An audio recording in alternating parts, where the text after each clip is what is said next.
Bonsoir, mesdames et messieurs. L'année 1994 achève plus que 2 jours avant 95.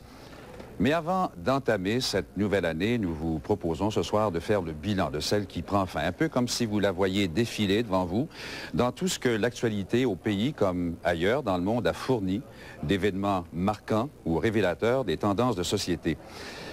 Et ce bilan que nous vous proposons ce soir et demain soir à la même heure, c'est une tradition pour la salle des nouvelles de Radio-Canada. Mais cette année, nous sommes heureux de saluer une innovation. Pour la première fois, cette revue sera aussi celle du nouveau réseau de l'information, RDI. Les réveillons du Nouvel An n'étaient même pas terminés que déjà 1994 commençait par une surprise.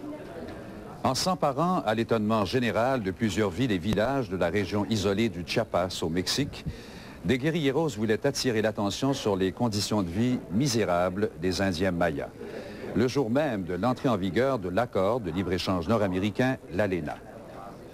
Le monde allait découvrir des noms jusqu'alors inconnus: Armée zapatiste de libération nationale, sous-commandant Marcos. Notre correspondant Jean-Michel Leprince a été témoin de ces événements-là. Le gouvernement mexicain a d'abord choisi la répression. Répression féroce de la rébellion qui a surpris le monde entier au lendemain du réveillon de Nouvel An, le jour d'entrée en vigueur de l'accord de libre-échange. Les mystérieux Indiens mayas de l'armée zapatiste de libération nationale avaient saisi San Cristobal et plusieurs autres villes du Chiapas.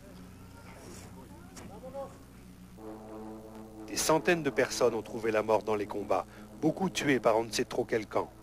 Comité clandestino revolucionario indígena, Acumalito Laval, 100% chiapaneco.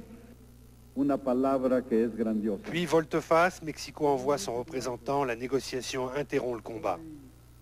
El EZLN es una organización de chiapanecos, mexicanos, predominantemente indígenas. Le gouvernement reconnaît que l'insurrection est bien mexicaine et non manipulée de l'étranger. L'évêque de San Cristobal, Samuel Ruiz, grand défenseur des Indiens mayas, sert de médiateur. El alto nivel de comunicación, la sinceridad, el mutuo respeto. Les négociations n'ont rien donné. Pas facile de redresser des torts infligés aux indigènes pendant 4 siècles. Malgré tout, le cessez-le-feu a tenu, et plus extraordinaire encore, les zapatistes ont décidé de rendre les armes à un mouvement civil démocratique national qui a pris naissance au Chiapas. Ça s'est passé loin dans la jungle à la frontière du Guatemala. 6500 personnes réunies dans un gigantesque amphithéâtre, taillé dans la forêt, à la machette, par les petits soldats zapatistes. Era un buen momento para que en lugar de que hablara el fuego del fusil, hablara la palabra del corazón de los hombres verdaderos que forman nuestro ejército. Les fusils ont fini de parler, dit le commandant Marcos. Son armée défile une première fois et une dernière fois peut-être en public.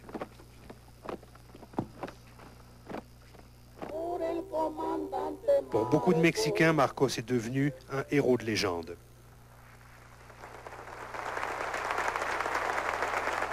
Ce n'est pas un hasard si le nouveau président Ernesto Zedillo est allé au Chiapas pour sa première sortie à l'intérieur du Mexique. Il y est allé pour désamorcer une nouvelle menace d'explosion lors de l'investiture du nouveau gouverneur Eduardo Robledo, élu au cours d'un scrutin à l'honnêteté contestée.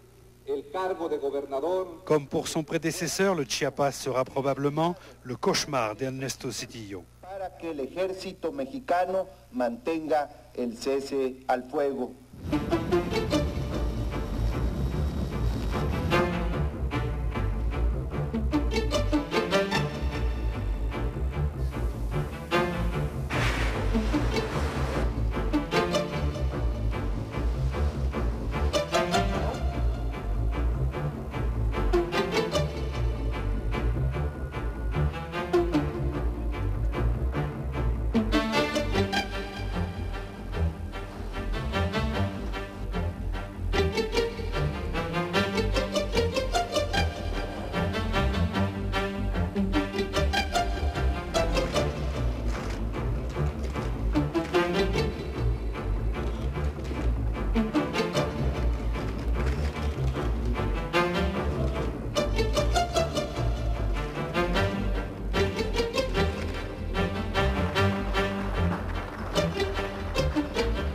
Depuis maintenant 15 ans, l'humanité apprend à vivre avec une maladie terrible, le sida.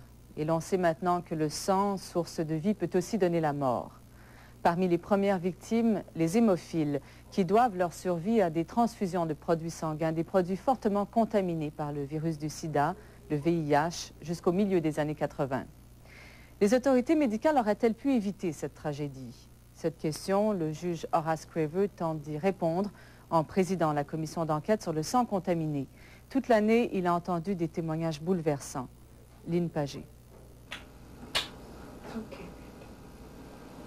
Le 13 septembre, Randy Connors, un hémophile sidéen, est mort chez lui en Nouvelle-Écosse à l'âge de 38 ans. C'était l'un des premiers à s'être battu au pays pour que les hémophiles reçoivent des compensations financières. Randy Connors, quelques mois plus tôt, avait témoigné devant la commission du juge Horace Craver, qui cherche à déterminer comment 1 millier d'hémophiles et de transfusés ont pu être victimes du sang contaminé.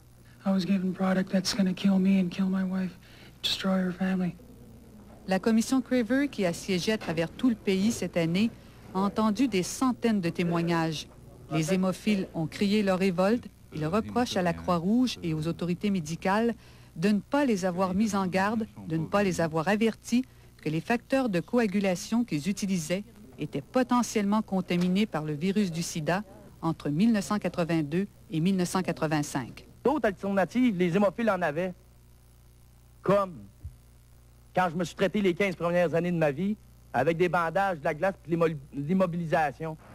Il pose aussi des questions précises sur le rôle de la Croix-Rouge. A-t-elle distribué volontairement en 1985 des produits sanguins potentiellement contaminés alors qu'elle avait déjà en stock des produits chauffés plus sécuritaires? A-t-elle voulu écouler ses réserves? Ils veulent des réponses. Pour eux, le temps presse. J'ai vu puis j'ai connu toutes sortes d'atrocités dans lesquelles mes amis ont cheminé. La peur d'être jugés, nous qui sommes déjà condamnés. J'ai ressenti leur souffrance puis j'ai entendu leur silence. En 1994, les gouvernements ont finalement accepté de donner une aide financière aux victimes du sang contaminé, 30 000 $ par année à vie. En échange, elles devaient abandonner toute poursuite judiciaire. D'autres estiment avoir été oubliés par les programmes gouvernementaux, ceux qui ont contracté l'hépatite C, une maladie aussi transmissible par le sang et qui s'attaque au foie. Ils doivent payer des centaines de dollars de médicaments chaque mois. Cette maladie les a ruinés. Que j'ai le droit, moi aussi, d'avoir une chance de revenir en santé. C'est peut-être ma seule chance. Sinon, je vais m'en aller vers quoi? Le cancer? Transplantation? Je pense qu'à 36 ans, je suis encore jeune pour penser à ça. J'aurais jamais pensé qu'en recevant un don de sang, j'aurais eu un don de mort avec. Début décembre, un rapport d'un comité d'experts pour le compte de la commission Craver concluait qu'il y a toujours des lacunes importantes dans le système de cueillette du sang au pays, mais que ce système n'est pas moins ni plus sécuritaire que ceux des autres pays industrialisés. Au cours des prochains mois, la commission Craver tiendra ses dernières audiences à Toronto. Elle entendra notamment les grands responsables de la Croix-Rouge canadienne. Et ce n'est qu'à la fin de 1995 que le juge Horace Craver remettra son rapport final. Malheureusement, beaucoup de personnes qui ont témoigné devant lui ne seront plus là pour entendre ses conclusions. Il aurait fallu une mort, une seule, pour relancer au pays tout le débat sur l'aide au suicide. Sue Rodriguez, atteinte d'une maladie chronique et mortelle, a mis fin à ses jours le soir du 12 février.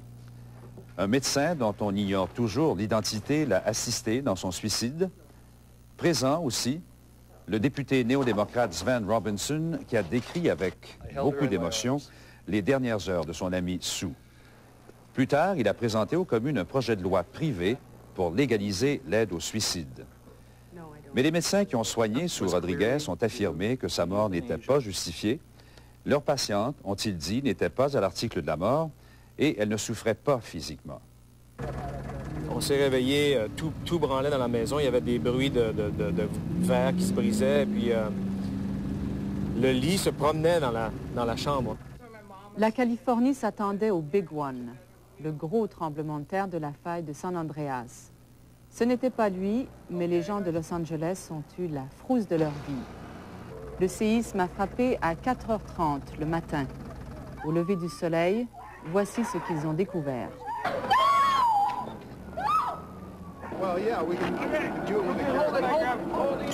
Bilan, une trentaine de morts, 20 000 sans-abri et pour 30 milliards de dollars de dommages.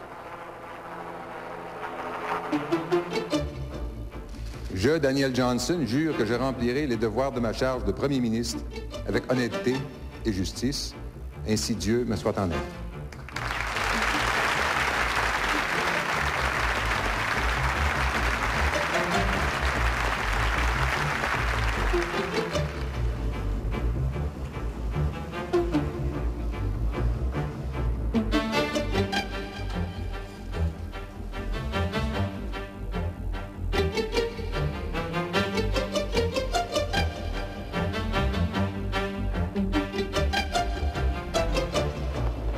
balance the budget by cutting spending. Well, ladies and gentlemen, I didn't become premier to lead a government that disappoints the people it was elected to serve.